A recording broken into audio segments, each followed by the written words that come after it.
A few weeks ago, I went live playing Hypixel Skyblock to make this video. During this stream, I ended up spending a couple hours grinding towards Blaze Slayer level 3. And during those couple hours, I just started talking. I talked about my channel and my YouTube journey. And I talked for so long that me and my chat ended up having a pretty cool discussion about art, morality, and philosophy. So that's what this video is. This video is a look into the horrifying philosophy of a Minecraft YouTuber.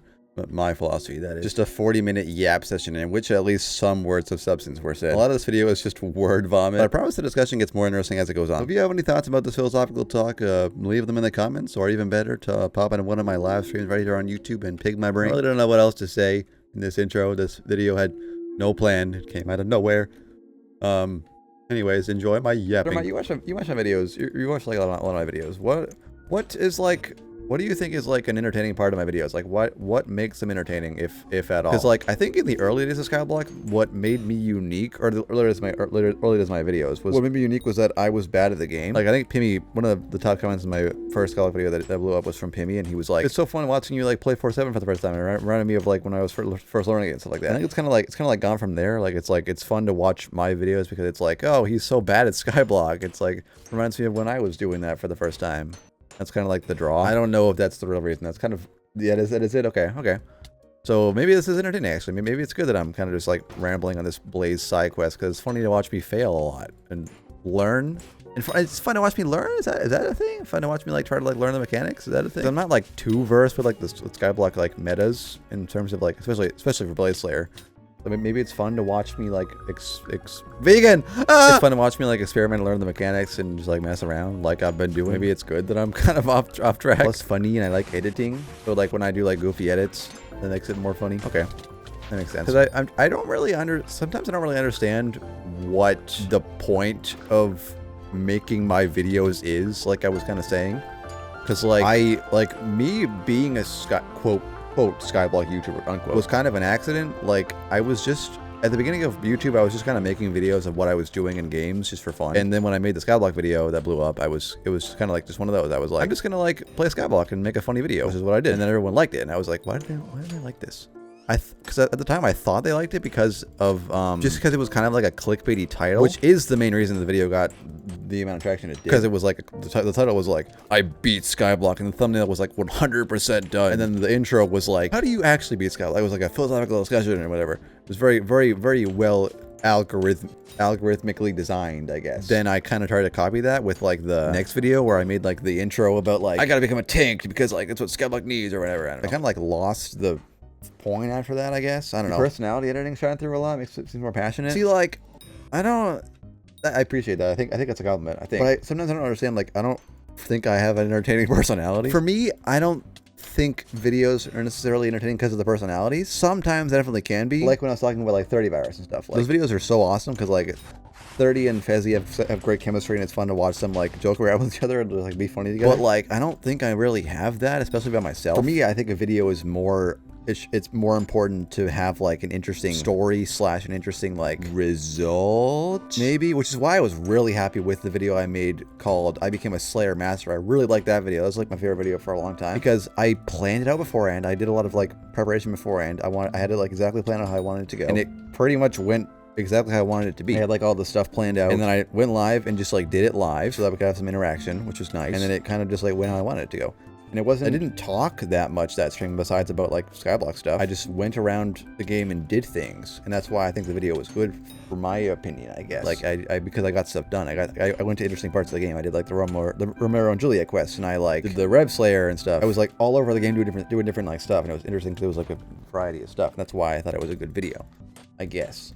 But as opposed to a video like my most popular video where it is pretty much, well, it's not clickbait, it's just, again, it's a well-designed title. Toot my own horror for that one. It was a well-designed title. New dictator, even though everyone already had finished the rip by that point and knew what I was talking about. But that video, I went in with no plan. Like, it was just like, I'm going to go live. I literally have no idea what's coming for me. I didn't even know it was going to be called Dictator. Like, I just went into the Village Plaza, and it was like, oh, okay, Barry's kind of being dictator-y. Okay. I just played through it. It was really just like, it was to the credit of the game that the video was entertaining, not really to me. Did I make any particularly funny jokes? I can't think of a funny joke that I made during that. I mean, I guess the taxes joke was kind of fun when I like did the taxes, but I really was just playing the game. I think anyone could have made that video. I don't think it was definitely because of me. I like people like Raph and Kroby. I like those more. I agree. I think when I'm with them, our personalities mesh together and it can make an entertaining video.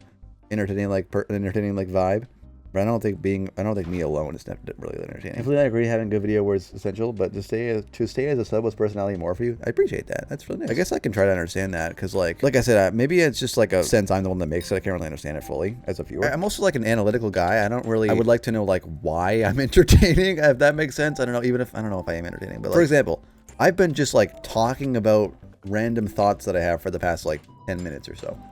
I guess that's entertaining. I guess I can say that being entertaining, but like being able to like explain why it's entertaining, I feel like is not really possible. Maybe. I don't know. I don't think my thoughts are very clear on this. I don't think I'm fully comprehending what I'm talking about.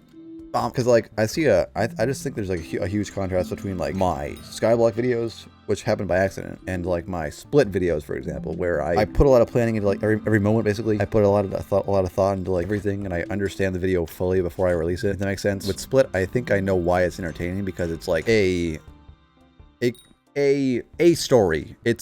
We're trying to make it a captivating story. It's a story. We're trying to get better at making. I'm trying to get better at making it good. It's a story, so it's like that makes sense to me. That's entertaining because you want to like know what happens, and it's like we're trying to make it like an interesting story, I guess. So that makes sense that people would want to watch that to me, which is a stark contrast to like this stuff, which I feel like I'm just kind of like loosely planning. Like this stream, the plan was taming 60, and that was the entire plan. And now I've just been going for 2.5 hours from Where was I even going with this? I don't even know. I don't know. There's a boss I gotta kill now. Also for me, like I like my split videos because it looks pretty. I really like. I was a film major. I like the way that film looks. I like working hard to make footage look good, and I think I've done a good job with that in split stuff. Skyblock doesn't really look good, so I guess that's why I have more fun making split videos. Wizard 101 streams never go to plan. Exactly. Like that's a good point. That's a good point too. Like those are just me yapping, like pure yap, because anyone, literally anyone could play that game. You could stream that game and not say anything, and it'd be a fine stream because it's just a game. It's a game. It's people like the game. They watch the game. To have like any identity in a Wizard 101 stream, it's just you yapping. People can just talk about like playing the game, like I do sometimes. I talk about like my decisions in like what cards I play and stuff. But I'm also just like talking about like that last stream I did. I was talking about like I'm not really feeling too good right now. I kind of want to like talk myself through this. So I was kind of like Oh, Vank! I've also never listened to a podcast. Our podcast kind of a similar vibe. Like, it's just like, people like listening to people talk. I never really got into podcasts, so I don't really understand that part of entertainment. I do two things on YouTube. I make videos and I live stream. And I feel like I don't necessarily want the main thing to be live streaming for me. The podcast, unless Wizard 101 streams count. Yeah. Train of thought is gone. Where'd it go? What was I thinking? What was I gonna say? What was I gonna say? Come back, please. What was I gonna say? Oh, right. I do two types of content. I do videos and I do live streams. There was a long time there in like the middle of this year where I was just streaming MCC Island. During a lot of that time, I was kind of like, for example, Daily Content June. Like, whenever I went live, I was kind of disappointed in myself because I would much prefer if I made a video. For me, I think videos are much cooler than live streams because they're much more, what's the word I'm looking for? They're just much more high effort, I guess. Like, it's so much easier to do a live stream, which is why I don't think it's as entertaining, I guess, because it's like obvious that I'm not putting that much work into it, which makes me feel less proud of it, I guess. I don't know. I feel less good about live streaming when I could make a video. Daily Content June, at least. I feel like the live streams were just not as entertaining and also not as progressive towards my goal of the channel. I want to make stuff that I'm proud of. Sorry, I'm talking slow. I'm trying to like think this through as I'm talking. I'm not totally sure how I feel sometimes. You know what I mean? For me, videos like the Pink Floyd Brain Damage and its editing, added inserts and look cool to your character. Yeah, exactly. I agree. Well, you have live streams, you don't really get to grow from it. Yeah. Well, I'm not too fussed about like the growing aspect of it. I just want to make things that I am personally proud of. Like, for example, the brain damage video. Exactly. I freaking love making videos like that. Like, I freaking love making videos like that. If I ever have a successful career, I hope I end up making music videos, like as a director. That's like my dream job, basically. I freaking love music videos. Like, as a kid, I would love watching music videos. Everyone I know who was into music would just, listen to the songs, and that'd be fine for them. Music videos brought a whole new dimension to music for me, and I always wanted to like kind of get into that and like figure out how that works. So sing for me then, Jack? No. Although I had an idea for a video, never mind. Which is why I am so proud of Lost. That is my, by far, no video is even close to that level of favoritism from me. I love Lost so much because it is just exactly my style, I guess. Like, I didn't make that to be entertaining. I made that because it was, for me, it was like an artistic expression thing. When I listened to that song, I felt something, and I felt like I needed to share something emotionally. And then I was able to do that with the story I told through cinema, which is exactly what I wanted to do. It's exactly what music means to me, what that song means to me. It means the opportunity to tell a story and have some pretty footage, I guess, and tie it together in a way that is what I wanted it to be. Like, I don't think I would change as many things about that video because I love replay mod footage. I love replay mod. I love the way that replay mod footage looks. Therefore, I like using it. I love that song. I like Bed Wars montages. So just making that was just like my style. It was perfect. Similar thing with like the brain damage video. It's just like, it was like I listened to the song. It was a great song, and it inspired me by giving me a story in my head. Like it gave me an idea for a story, and I told that story with footage, with video, with film, with cinema, which is exactly what I like to do. I like being able to do that. And I've been doing that for a while. Like, I kind of only figured that out through trial and error on YouTube. I think the first video I did in that style was a video called Shots to the Imagine Dragons song, Shots, obviously. And that was different because that was kind of just a montage. But I kind of got into that whole thing, that style of video from montages. When I first started YouTube, I was kind of just trying everything in terms of like Minecraft videos. Like, I started with like commentaries, basically. Well, not commentaries. I guess they were voiceovers. I don't know what kind of style that was, but intended to be funny Minecraft videos. I started out with, and then I moved to like videos where I did like the rarest thing in Minecraft, like the rarest mob in Minecraft, or whatever I did. And it was like the blue axolotl when it had just come out. I guess they were more tutorial style, I guess is the right word. Informative style, because obviously that also resulted in me making best weapon names, which somehow got 27,000 views. But in that experimentation phase, I also just made montages. Like, I just would play Bed Wars and Sky Wars and then just make a montage out of it. It was the simplest form of montage. It was literally just a bunch of clips put together in the basic Windows editing software, which was funny because the basic Windows editing software had a bunch of free music tracks you could use. It literally wasn't even like sound editing. I edited the footage together and it just put music in the background. Like, as I exported it, it added music, basically. And that was the montage that I started out with. But eventually I moved into that area of like montages. What is the point of a montage, I ask myself right now, is what I'm asking myself. I guess it's originally a montage is to just show cool clips and kind of like flex a bit. But I never really saw it as that. Like, I wasn't trying to flex. I never thought I was good at combat or Bed Wars or whatever. Well, I guess somewhat I want to show off like, oh, these are cool clips. But I never thought of it like, this is a clip where I am cool. I thought of it more like, this is a clip where something cool happened. I happened to be the one in it, but I didn't really like, I wasn't trying to flex when I made those montages. I was more just trying to be like, I was more just trying to really fill the noise because I really just liked the sound part. Like, I didn't realize it then, but I guess I was trying to make a music video style thing, but I just didn't know what to do for the footage, and so I just made a montage. That's what people were doing. People like Amzy, is that his name? There's like a Bed Wars YouTuber that does like montages like that, like block montage. Cool music. Cool clips. I shall copy that because I am an impressionable child trying to make YouTube videos. And so I did that. But then I realized that I kind of had my own style where I wanted to like tell a story with it. I guess that kind of bled into, maybe that still bleeds into my Skyblock videos. I guess it kind of does, because like, if you look at my riff stuff, all the riff videos, I am, what is that? 63? All the riff videos, I'm trying to like make a coherent story, kind of.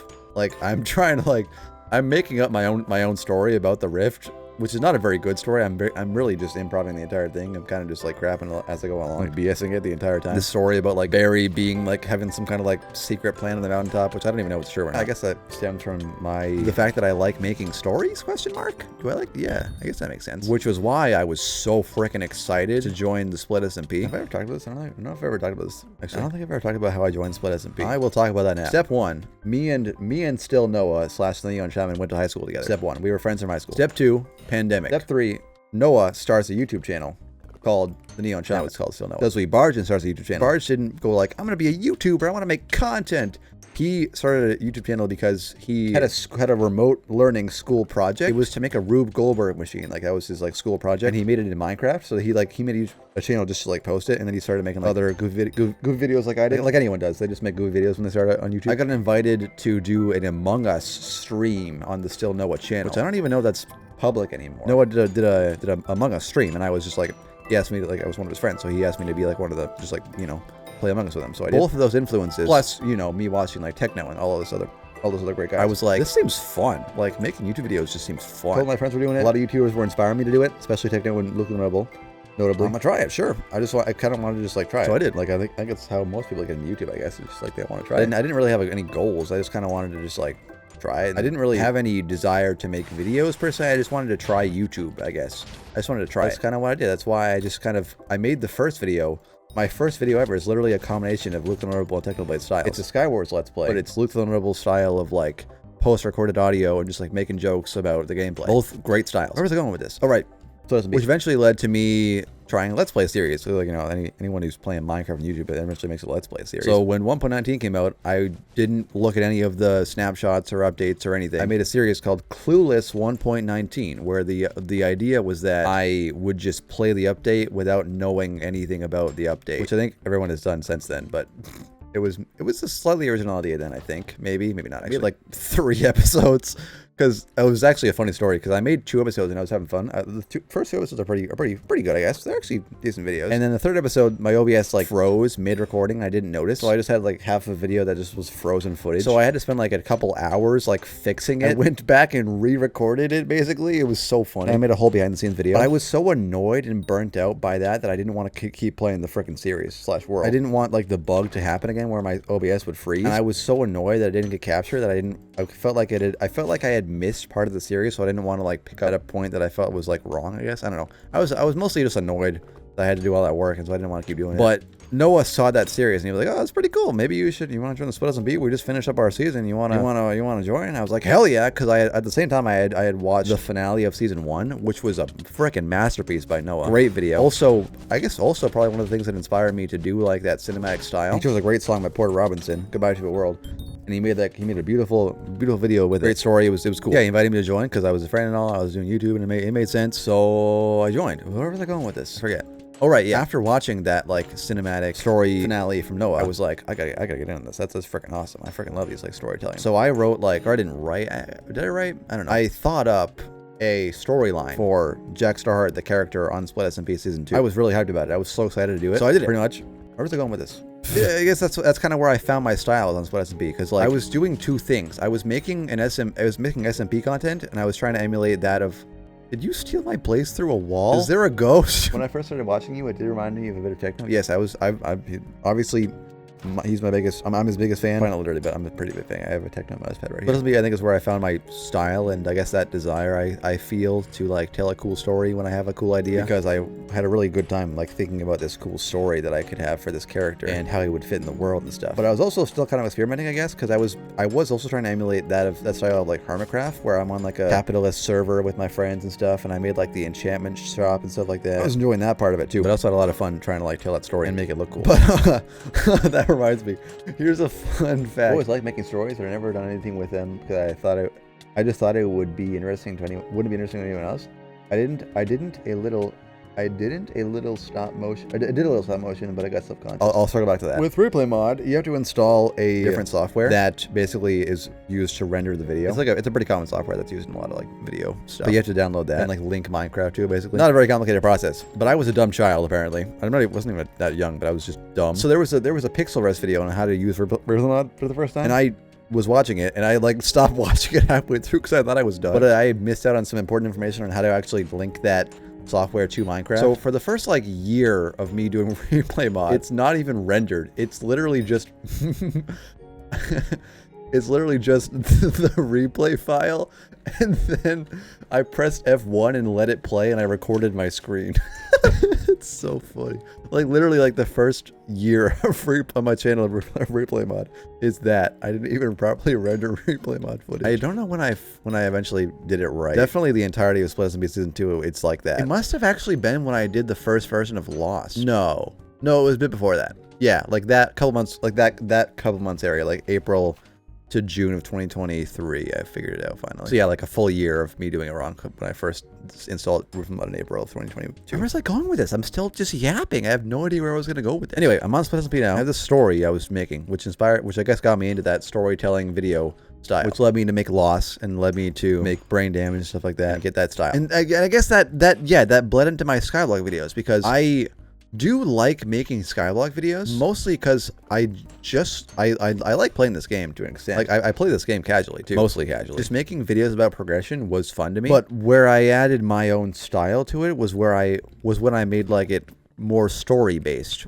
Like in my riff videos, for example, where I'm making that very story like I'm trying to do, like I was talking about. And in like my first Skyblock video that blew up, where I made it more like story based at the beginning, where instead of being like, I'm just gonna go get Necron armor now, I instead was like talking about like the philosophical goals of Skyblock, and I made it more like whimsical or whatever. So that was kind of like more storytelling based than just gameplay based, I guess. That video had like an arc to it. It was like, it started with me like explaining that I'm a non, that I'm a Shadows as a non, and it ended up being like, now I'm gonna get Necron armor and become like progress, and there's gonna be like a finale, a concrete ending that like is like I made progress. This right here kind of led into my Juju arc, where I had that whole story about like me trying to get my Juju back, and I was like sad about it missing. It's back now, I'm so happy. And then I guess where did that go? I guess that also then led me to believe that I like making cool footage, because it was around that time where I decided to be a film major. I realized that I liked the video editing process of all that stuff too. I liked the physical creating process, and I really liked making stuff pretty. Which led to me making like cool Rip the Mud stuff with like what I always think about, like the clip at the beginning of the Chief 4 Enderman video. All those like cool shots of the End Island and stuff like that. Kind of like that I guess I got into those like together, I guess. Like I kind of like use Skyblock to like practice my hobby of making replay mod stuff and making like a relatively interesting story, question mark, exclamation point. Please delete all my stop motion or just private them. What kind of stop motion did you make? Yeah, what kind? I'm actually wondering, because like I consider myself an artist, although with a major asterisk, because replay mod is not a difficult thing to do, but I do use it in a way that is artistically expressive for me. Although I will, again, huge asterisk, it's much less impressive than physical arts like sculpting or painting. Those are much more impressive and much more artistic, I think. But I do think my art is pretty. I like the way my art looks. It's pretty to me. Which I think is the point. You make art that looks pretty. Which circles me back to Thermite, your message about you saying that you used to do stop motion. You didn't want to, you were self-conscious about it. I imagine, I'm picturing Lego. Oh, it was like, I called it. Why did you say it? Lego. I think you mentioned this to me before. Have you seen those videos of Techno's Lego stop motion? Techno had to release some of it. It's like him and his dad making Lego stop motion together. Visually, it's terrible. Like, it looks so bad, but it's also like extremely wholesome and fun. And like, it's funny. It's their humor, so it's funny. In terms of like artistic value, like it doesn't technically look good. Like, it's not technically impressive. Know what I mean? Like, but it also is hella impressive, because like stop motion is hard. That takes hours of work to produce like 10 seconds of video or more. That's still impressive, partially because of the fact that it took a while, but also because of the fact that they had an idea in their head and they made it something that they could then share afterwards.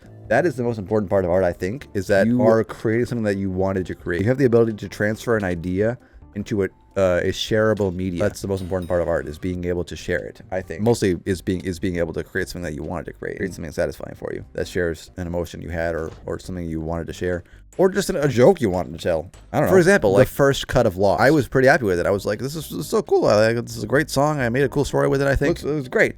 And then I released it and I was like, okay, cool. And then like 6 months later, I watched it and I was like, this thing sucks. There was so many camera angles that were just so basic, and the shaders were just not optimized properly. The color was just wrong in some places. Mostly the fact of the camera shot. The cinematography was terrible in my first Lost video, because it was a piece of art that I created that I was proud of, and I shared it. I was self-conscious about it because I looked at those camera angles and I was like, these freaking suck. This is embarrassing. So I started remaking. But I can definitely see where you're coming from, Thermite, where like you made something and say you're not like super experienced with it. I don't think that's necessarily a reason to turn you away from it. Because if you were proud of, if you had an intent by it and you had some passion behind it, I guess, then there's no point being self-conscious about it, I guess. I don't know if I'm analyzing this properly. I chose to redo it. I still had a vision for this piece of art that I was making, and I wanted to just improve it. So I did. Where am I going with this? Even if it's not necessarily interesting to anybody else, that wasn't really my priority with making Lost the second time. It was more just like, I really wanted to do myself justice, I guess. I wanted to make it look better because I thought it needed something, I guess. What was my thought process while making the second Lost? It was really just mostly like, I want to see this look better. I want to see this in the best state it can be, because it was my art, I guess, and I wanted it to be like that. I definitely got distracted by that aspect of trying to make it impressive and make it so other people will like it, because the original title was, this took me 100 hours to make, which was accurate, but like, that was very algorithmic. The title was screaming, please watch this. I worked hard on it, which shouldn't have been my priority. Mostly my priority was, I want to make this piece that I created better, because I think that's how the order of operations should go. It should be inspiration, idea, creation, refinement, and I think that always art should involve a share, like a sharing step. I think art needs to be shared, even if you made it for yourself. Like, what's an example of this? This is not really an accurate analogy, but Stephen King. Stephen King wrote It, or wrote, I forget, I think it might have been It. It might have been a different book.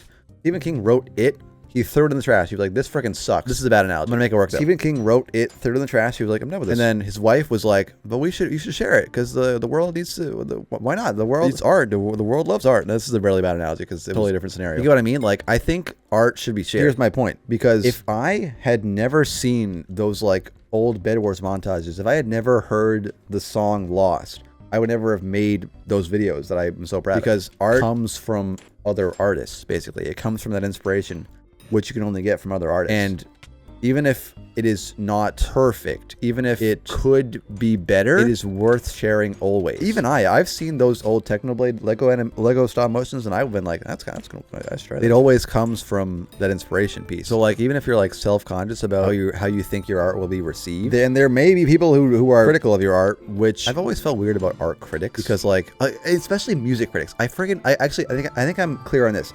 I don't like music critics. I don't think music can ever be bad, because music is pure art, pure creation, and every song is so different, and every song takes an artist to, I don't know, I think I'm grammatically messing this up, but like, music doesn't deserve to be criticized, because they're not making it for you. They're making it for themselves. I mean, they might be making it for somebody else, but like, they're making it for a purpose, and it is not to be criticized. Yes, there may be technical pieces of the art. What's the word? There's a word for this. Thesaurus.com. Virtuosity. That's the word. Yeah, here's a person who excels in musical technique or execution. Yeah, that's what I mean in a musical context. Like, a song may not have much virtuosity.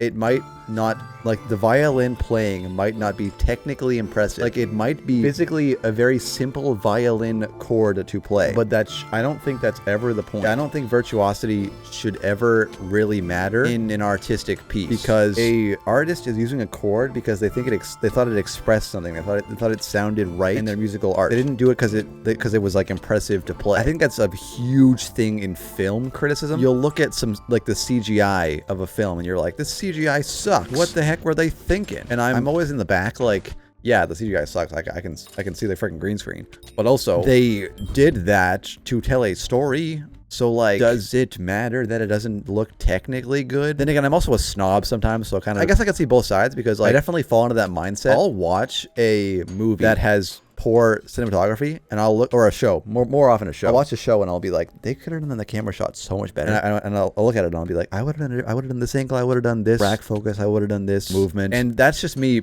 you know, being snobby, but like, that kind of thing where a critic will look at it and only think about what could have been better. But you should be thinking about, oh, the artist did it that way. That's either because they wanted it that way, or they didn't technically have enough experience to do it a different way. And either of those are good for the person, or good for the artist, because say a cinematographer just discovered the Zolly effect, or say they just made a film, a director or a camera guy just made a film. They watch it, they're like, this is a great film, I'm so proud we made this. This is exactly what we wanted. It's a great story, we wrote it great, we all know the way it came out. And then the next day they learn about the Zolly effect, and then they're like, oh, we could have done the Zolly effect in a couple of those shots, would have made it a lot cooler. That's a good interaction, I think, because it's a couple of artists learning how to improve on their art in the future. And it doesn't necessarily make the previous art any worse. It just shows that the artist is having a journey, which I think is an important part of an artist as a whole, not even like a certain piece of art. It's showing that journey, I guess. I feel like I'm off topic. Does that make sense? I feel like I lost a thread of thought somewhere in there. I think I saw a trail that went off in a slightly different direction, and I took a different trail. And I kind of want to get back to that trail. I think I had a thought that I wanted to talk about, but then I forgot about it. What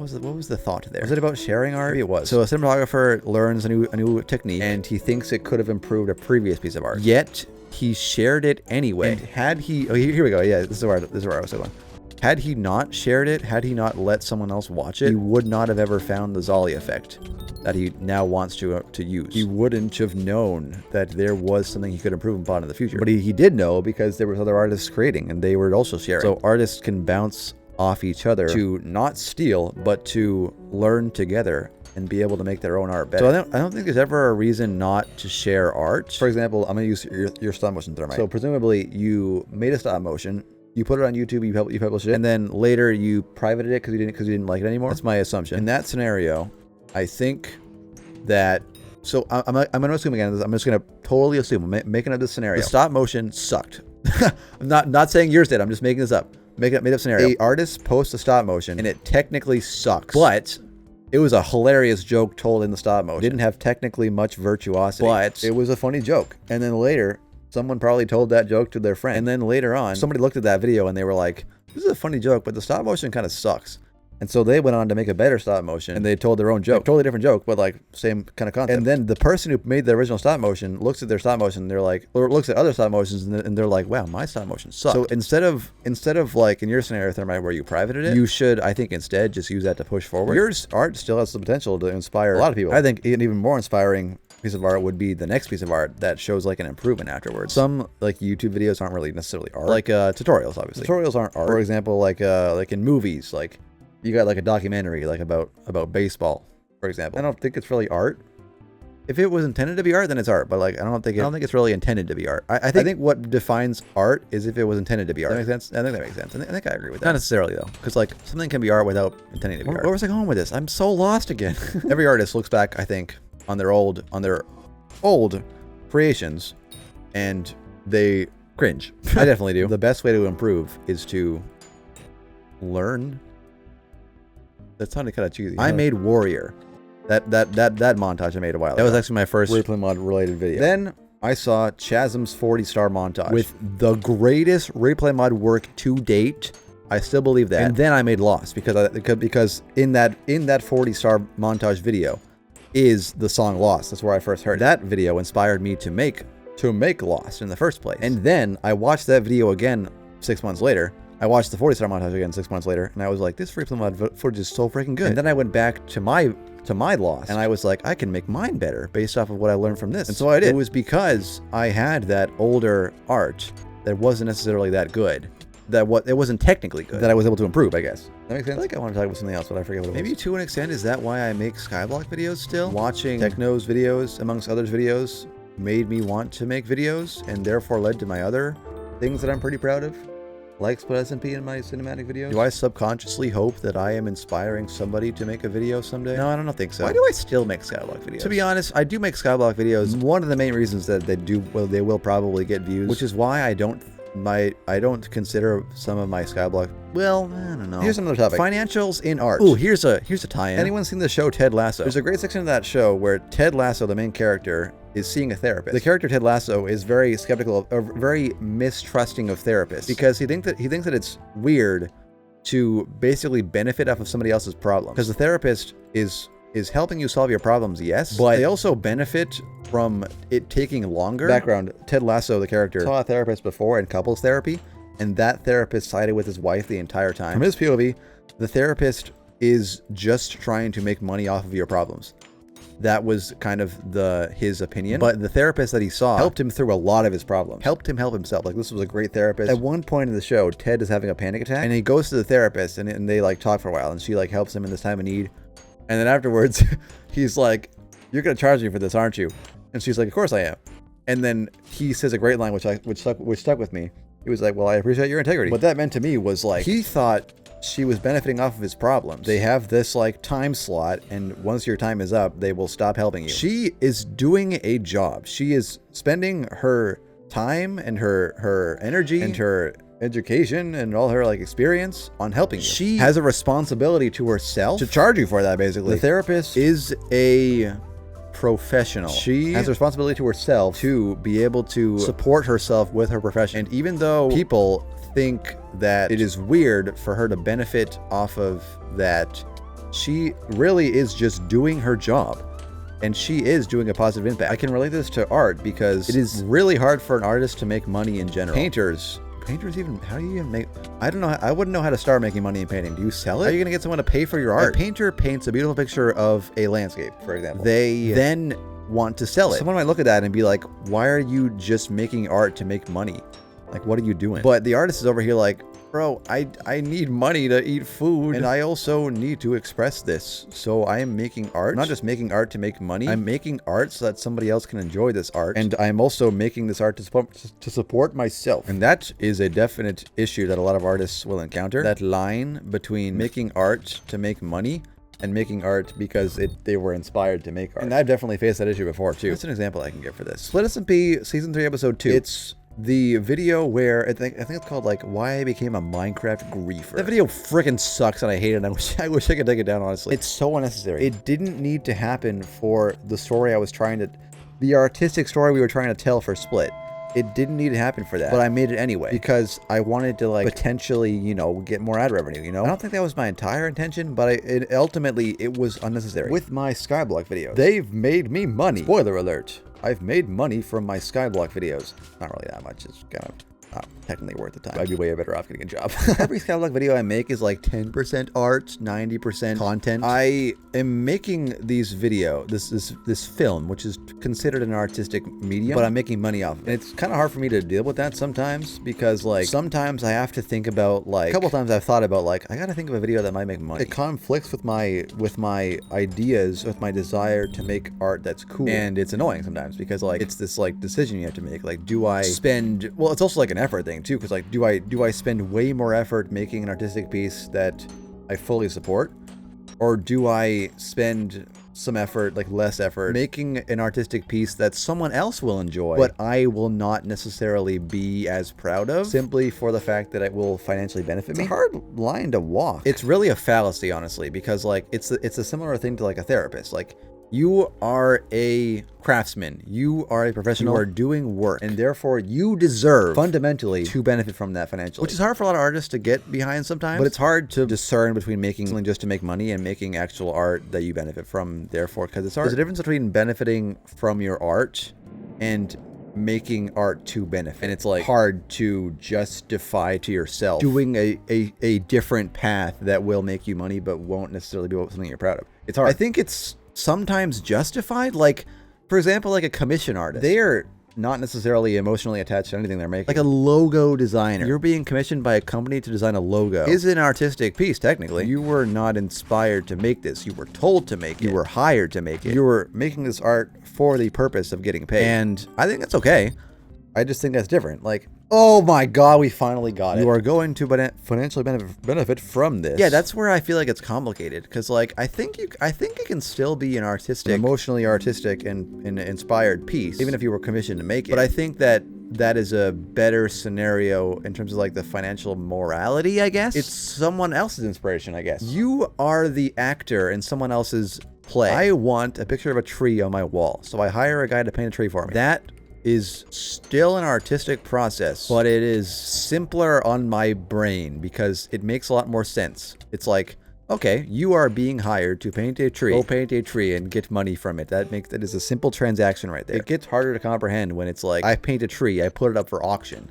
Like, then it's different, I think. But it shouldn't be different. Like, no, this is like, I think I'm literally hitting logical fallacy. If I think logically, I think that should be, oh, I died to a tier 1. If I think logically and clearly for a sec, I think the artist should be able to sell their art with nobody batting an eye. That should be fine. Yet everybody, including me, thinks that it's weird for some reason, and I don't know why. Well, I know why. It's because it feels weird to be making art for the purpose of making money. Yet I think it's just a circle for me. I think you deserve to make money, but it's weird to make it for money. Money's so annoying. Can we just be communists already? Art's interesting. It's an interesting part of Earth. Did I lose anybody there? I feel like I lost myself a few times. It'll be fun to watch this back in editing and see if I can like, if I was coherent at all. There's 2 videos I make. Split videos / artistic videos and Skyblock videos. I make split videos because it's pure artistic expression of me and other artists. I make Skyblock videos because other people like this art that I make. It's entertaining and interesting to them, not necessarily me. I think that's fine. I shouldn't overthink that. Other people can like my art, and that makes it just as important as if I liked it myself. Does that make sense? I think it's a take, right? What videos are your favorite? Okay, well there you've thrown a thorn in my argument. Dang. Now I'm gonna say this: art made from inspiration and art that the artist truly believed in is better. But I don't think it's necessarily true. I think for me it's true. Not necessarily true for every artistic scenario. Like making art for somebody else, for example, me making a Skyblock video for an audience or whatever, or doing a live stream for an audience, is fine. It's good because people enjoy the art. When I make a split video, I'm making it for me, basically. I want to make that. And it's fine for me to share that, and it's fine for me to benefit from both of them as an artist, right? This was a fun discussion about the morality and philosophy of art. I think that was a good discussion I had with myself. I think I articulated what I was thinking well.